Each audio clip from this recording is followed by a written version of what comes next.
ሰላም ጤና ይስጥልን የሶሻል ሚዲያ ተከታታዮች ዛሬ ሐሳቤን ማስተላልፈው በአማርኛ ነው። ሐሳቤን ማስተላለፍ ወይም ስሜቴን ለመግለጽ የወሰንኩት ከሰዓታት በፊት የሰማሃል መለስ ዜናዊን ዝልፈት ያዘለ ጥያቄ ተመልክቼ ነበር።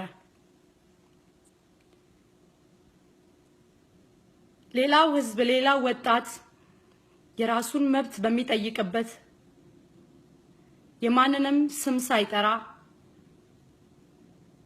የራሱን መብት ብቻ እየጠየቀ እየሞተ እየታሰረ እየተገረፈ በጅምላ የዘር ማጥፋት ዘመቻ እየደረሰበት ባለበት በዚህ ዘመን ሌላው ወጣት ደግሞ ወይም ልበለው የመጀመሪያዎቹ ዜጋዎች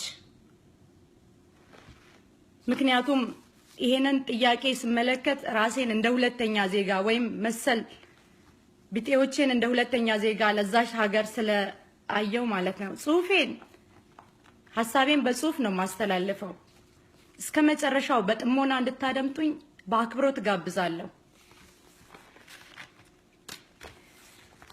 ዛሬ ላይ ሆኜ የቀድሞውን ጠቅላይ ሚኒስተር አባባል በህሊና የቃኘው ወጣቱን ትውልድ እየቀጠፉ የነገ የሀገሪቱን የዲሞክራሲ መስታወት ምሁራንን በእስር ማሰቃየት እንደማያዋጣ የተረዱትና እስከመቼ በሚል ስሜት ይመስለኛል ከህዝቤ ያላቸውን ፍርሃት ሲገልጹ የኦሮሞ ህዝብ እምቢ ያለለት ያበቃል፣ ሌላ ድራማ ቢሰራ ለውጥ አያመጣም በማለት የተነበዩት ዛሬም በአቶ መለስ ጭንቅላት እየመሩ ላሉ የዲሞክራሲን ጭንብል ያጠለቁ ግን ትርጉሙ ያልገባቸው የወያኔ ባለስልጣናት አበጥረው አስፈጭተው ሰፍተው ተርትረው ለጠቅላዩ የሰጧቸውን ሐሳብ ግራቀኝ ሳያዩ የተረዱት እስከማይመስል ድረስ በቴሌቪዥን መስኮት ሲዘላብዱ መስማት የተለመደ የኢትዮጵያውያን የዕለት ተዕለት ተግባር ነው። በንጹሃን ደም እጅ እየታጠባችሁ እናንተ በተንጣለለው ስትኖሩ ጮማ እየበላችሁ ውስኪ ስትራጩ በገዛ ሜዳችሁ ተጫዋች ዳኛ ተመልካች አሸናፊ ባለዋንጫ አንዳንዴ በለስ የቀናውን ስትሾሙ ሲያሻችሁ ስትሽሩ ባለታሪኩን ህዝብ ከመጤፍ ሳትቆጥሩ ሚሊዮኑ በገዛ ሀገሩ ጉርሻ እያረረበት ማኗኗር ሳያንሰው እኔ አውቅልሃለሁ በሚል ስሜት የሀገሬን ጀግና የሀገሬን ቄሮ የታሪክ ባለቤት ሀብት ለማካበት በስግብግብነት ስሜት ከቀያ ፈናቅሎ ገሚሱን ለልመና ህፃናትን ለጎዳና ለስቃይ ለችግር ለግርፋት ቀና ያለውን ወጣት በአጋዚ ጥይት እየኮረኮማችሁት ባልበላ አንጀቱ በኮማንዶ ዱላ እሱን ቢያንሳችሁ እስረኛን በእስር ቤት በሳት ጠበሳችሁት። በህፃናት ሬሳ እየተራመዳችሁ ሁሌም ትክክል ነኝ በሚል ስሜት ተከናችሁ በጨቀየው ስርዓት እየዳከራችሁ ሰሚ ያጣውን ህዝቤን የራኢን ባለቤት ባጭር አስቀራችሁት።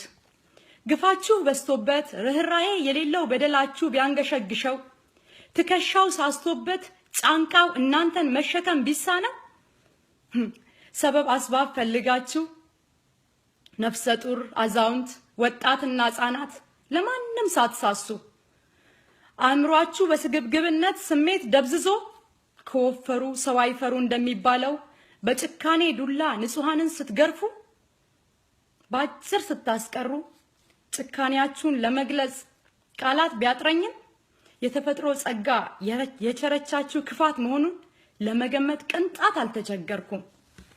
አንዳንዴማ ስለናንተ ሳስብ የምንተነፍሰው እስትንፋስ በፈጣሪ እጅ በመሆኑ ፈጣሪን አመሰግናለሁ።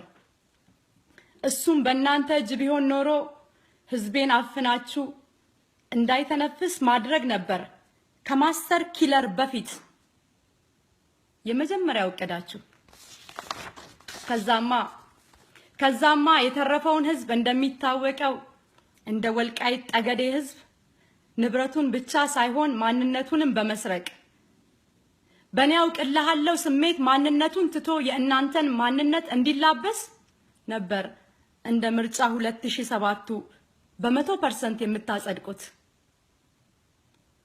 የ21ኛው ክፍለ ዘመን የኢትዮጵያ መሪዎች፣ የህወሓት ባለስልጣናት፣ የሀገሪቱ ቅንቅኖች ያችን ሀገር ለመበታተን በዘር በሃይማኖት እየከፋፈላችሁ ዘመናትን ፈጃችሁ። ነገር ግን ዛሬ ከህዝቡ ያረጋገጥኩት የእድሜ ማራዘሚያ መድኃኒታችሁ ኤክስፓየርድ መሆኑን ነው። ሌላው በትምክትና በድንፋታ ወይም ልበለው ከገለጸልኝ በዛቻ የሰው ልጅ የእግዚአብሔርን ፍጥረት ለመምራት በአይምሮ ሳይሆን በሆድ ማሰባችሁ ለምንድን ነው? ደግሞ የገረመኝ የሰሞኑ አዋጅ የክፋት በትራችሁን ያልቀመሰው ማን ነው? ልንገር ባይዋጥልህ መራራውን እውነት ህዝቡ አልፈለገህም። 1000 ዓመት አይኖር እባካችሁ ተውን። ውስጣችን በግኖ ተቃጥለን እያለን በቁስል ላይ እንጨት እንደሚሉ ሁሉ እባክ እንባችን ሳይደርቅ አዋጅ! ምን አይነት አዋጅ! እናትና ልጅ በአንድ ቀን አልፈዋል። ወንድማማቾችን በአንድ ጉድጓድ ቀብረናል። ደግሜ ልጠይቅ፣ ምንድነው አዲስ ነገር? ለማን ነው አዋጁ? ለትግራዩ ህዝብ ሁሌም ለሚያከብረው አሸንዳን በርችት ወይስ ለተረፈው ከእሬቻ በዓል ተቆልቶ በጥይት? አሁንም ደግሜ ልጠይቅ ምንድነው አዲስ ነገር? ለማን ነው አዋጁ? ለትግራዩ ህዝብ ሁሌም ለሚያከብረው አሸንዳን በርችት ወይስ ለተረፈው ለኔ ህዝብ ከእሬቻ በዓል ተቆልቶ በጥይት? ለምን አትሰሙትም? አዳምጡት። ህዝቡን ነፃነት ለናፈቀው ለተራበው ህዝብ እድገትን ከማውራት ብሎኬት ከመቁጠር ግድብን ከመስበክ ዛሬ በሀገሪቱ ከዳር እስከ ዳር እያናወጣችውና እንቢተኝነቱን እየገለጸ ያለ ወጣት በእናንተው ዘመን ተወልዶ አድጎ አይኑን ሲከፍት ያየው የእናንተን መንግስት ወይም የህወሓትን ያገዛዝ ስርዓት መሆኑን ጠንቅቃችሁ ታውቃላችሁ።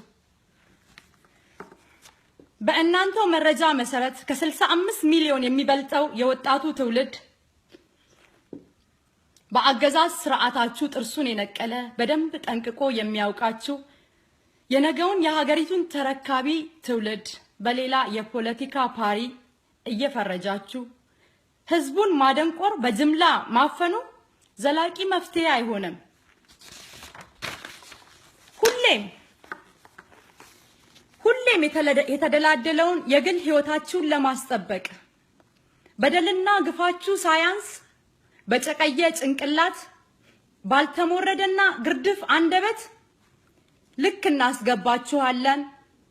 ጋኔል እረ ስንቱን ላውራ ወዘተ በማለት የምትሳደቡ ሲያሻችሁ አላልኩም አይኔን ግንባር ያርገው ብላችሁ የምትምሉ የ21ኛው መቶ ክፍለ ዘመን መሪዎቻችን ዛሬም እንደ ትላንቱ ስህተትን አውቆ ከማስተካከል ይልቅ ፀሐይ የሞቀውን ሀገር ያወቀውን ለመሸሸግ እንደ አበደ ውሻ ስትክለፈለፉ ማየት በእውነት ያለ ችሎታችሁ የገባችሁበት ትወና መሆኑን መገመት ቀላል ነው።